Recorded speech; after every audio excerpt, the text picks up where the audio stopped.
Hey, welcome to World Entertainment, and we've made it to episode 5 of Monarch Legacy of Monsters, Season 2.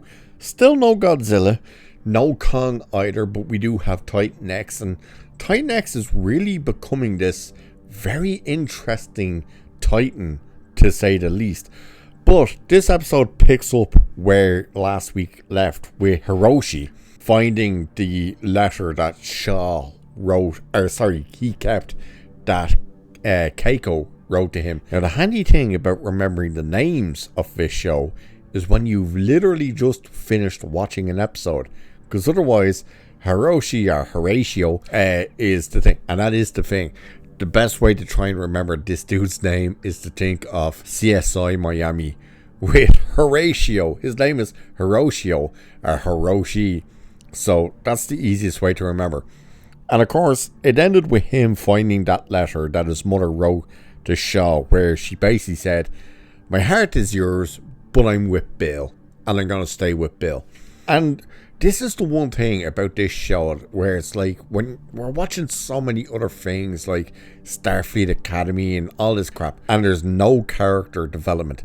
They think they're doing it, but there's none. To see this and how this plays out is like, it's exactly how it should be done. It's fantastic. Where he's a hypocrite, and he is a hypocrite, and he's told basically that he's a hypocrite, but not directly. And the way it's done is very subtle and stuff. So, of course, he's now like angry at his mother. He's angry at Shaw. He's even angry at Bill because Bill abandoned him when he was a kid and all this stuff. And it's all over this letter, where this is a guy who ended up with 2 families, you know. And that's the thing. The episode opens in 1990, and he's on the phone to Kate.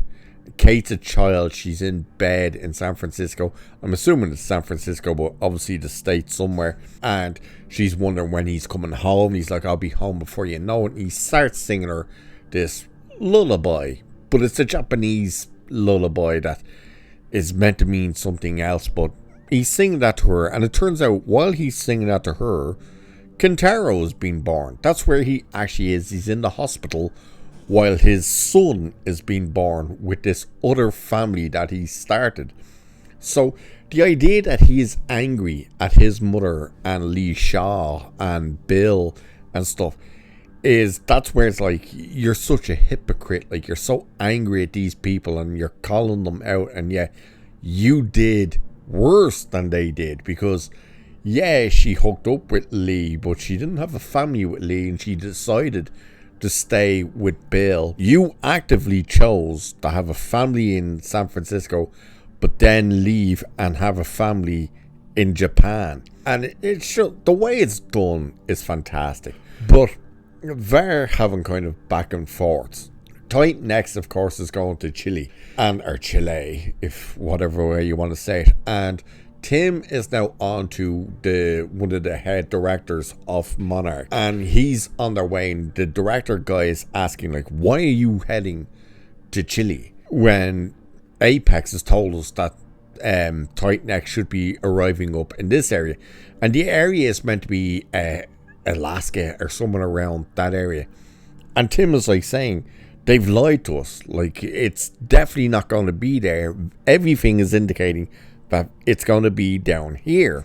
And the director is calling him out, saying, like, we're trying to form this partnership, and it's kind of meant to be, you know, tit for tat. Like, we give them information, they give us information. And Tim is arguing the fact of, like, they told us that Titan X was going to San Francisco, and we spent however long chasing a blue whale, and now they're telling us it's up here, while we have other sources telling us that it's actually going to be down here. And the director guy's like, well, who's your source? And of course Tim doesn't say anything else. It's Lee Shaw, isn't it? And then of course Tim's like, well, you know, they seen the maps and stuff. And the director basically is saying, okay, go down there, but at the same time, I don't know that you're going down there. He does flat out say he doesn't really trust Apex either, but he is saying we do need to send something up to Alaska just in case. So who and what they're sending up there, we don't know, but he is basically saying to Tim, like, you go down there to Chile and see what's going on up there while we try and make it look like at least that we're paying attention to what Apex is saying, and we'll send teams up to Alaska. So they're on their way, and there's a great actual moment where on the ship they're traveling down and their signal picks up Titan X, and one of the women is like, we've picked up the Titan and it's inbound, blah blah blah, and they look at it and Tim realizes and goes, wait a minute, it's behind us. And there's a great shot of Titan X comes under the ship and does kind of, he's a bit close to the surface, so he does kind of knock the ship a small bit, but he gets ahead of the ship, and it's just the way that shot is, because every time we saw Godzilla coming up to one of the ships, he would dive, he would go so he wouldn't interfere with one of the ships, and Titan X just keeps going. You know, he does lift the ship a small bit and stuff, but just that shot is fantastic, and the fact that they were like, it's behind us, and once he gets in front of them, they're kind of like, he's going to outrun us and we have to try and keep up, or she, or it. We're still not actually sure whether Titan X is male, female, or what the hell it is, but it's on its way. So Apex is down in Chile. They've all their centers set up. May is being told, you've got to make sure that this program is ready, which of course is, as I said with the last week's episode, where they're using her code to develop basically mind control. And as I said then, it worked on the smaller creatures.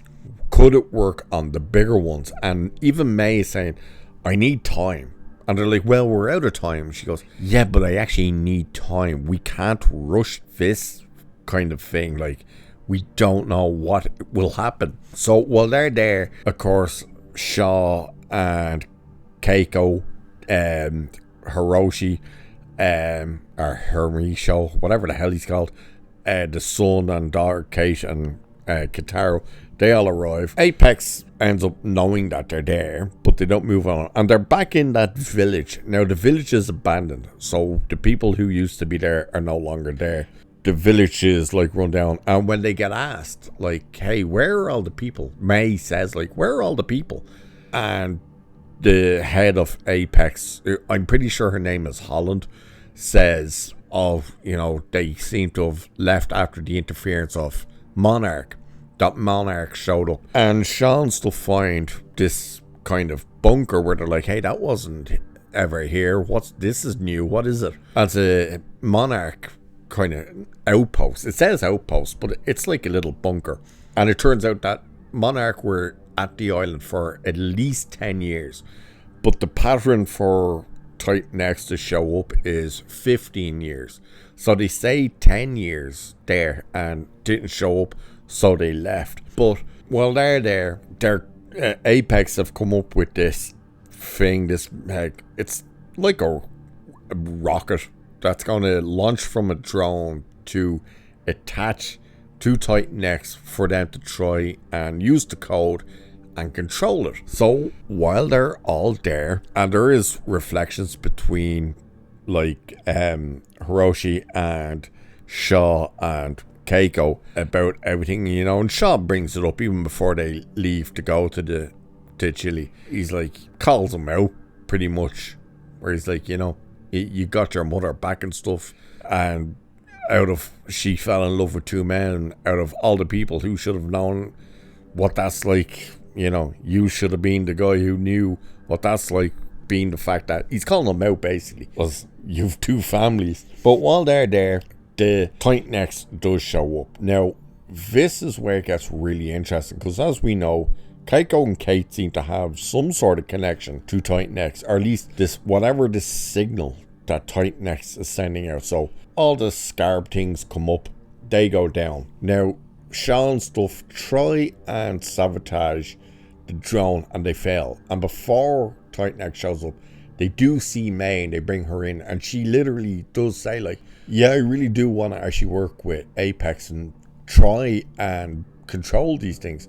And they say to her like, that's inhumane, And Shaw brings up the fact that yeah, whoever controls it is going to be able to sell it because they're going to use them as weapons. And they do also hint in this one, very much so again, that Holland is on the phone to someone else. And I'm assuming the person she's on the phone to is the guy who, I can't remember his name, the character's name, the guy that was in Godzilla X versus Kong. The guy who created, basically, Mecha Godzilla. Because she does bring up the fact that, oh yeah, the first groundworks for this other project are there. So I'm pretty sure they are leading all of this towards Mecha Godzilla. Which I said last week, pretty sure that is exactly what they are going towards. That all of this is pretty much a test run for controlling things to get data and stuff. Because she even says, like, we're collecting data and stuff for the other thing, which I'm pretty sure is Mecha Godzilla. But they're all there. And then Titan X shows up and all the scarf things come running down. So Kate ends up walking down. Again, great visuals on Titan X. Looks fantastic. He comes up out of the water and he starts coming closer to this little dock. And Kate is walking down and we can hear that weird vibration noise that seemingly is her connecting with him.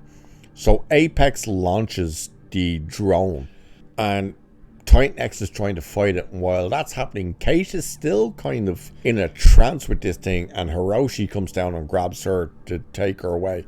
And Apex fires the missile thing, and it doesn't stick in his head or anything, it sticks in one of those tentacles. Now, this is where it gets really interesting, because as Titan X is freaking out, it's starting to hurt Kate. And her nose starts bleeding and everything. So whatever this connection is, it's very strong between this family and Titan X. And you see the scabs running up the arm thing onto the tentacle.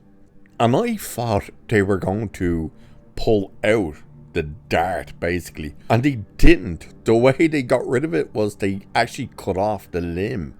I was like, oh, that's interesting. And then Hiroshi is running off the dock with Kate as this big limb comes down and crashes through the village behind him. And somehow Hiroshi got injured. And Hiroshi dies. They kill him off. I'm going to assume he's dead because he seems to have died. And he dies with Kate and his mother there. His mother's holding him. He's saying to Kate, like, you know, I missed so much of your life.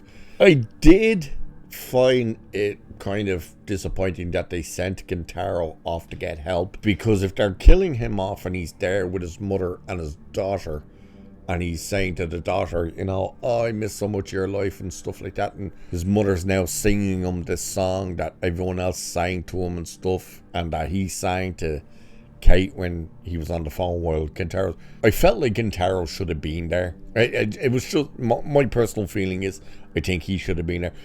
But either way, he dies. And, you know, Kentaro does come back with help from Monarch. Monarch does show. And Titan X did go nuts and destroy the Apex tents, basically. They sent up these kind of, like, igloo tents and destroyed that.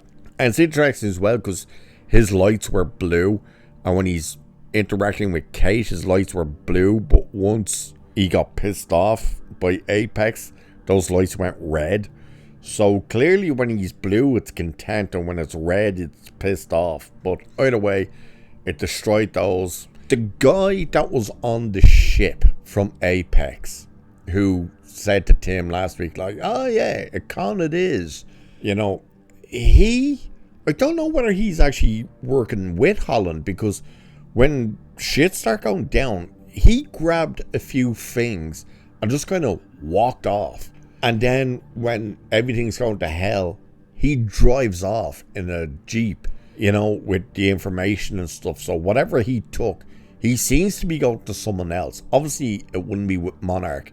I'm assuming it's more dash and stuff that he's bringing to the guy who's probably doing Mecha Godzilla, because he leaves Holland and stuff, and they don't even realize that he's gone she's kind of freaking out. Holland's kind of freaking out because once they stuck that arrow into, I'm calling it an arrow, it's like a dart for a Titan, it didn't work. And May is saying, like, I told you I needed more time.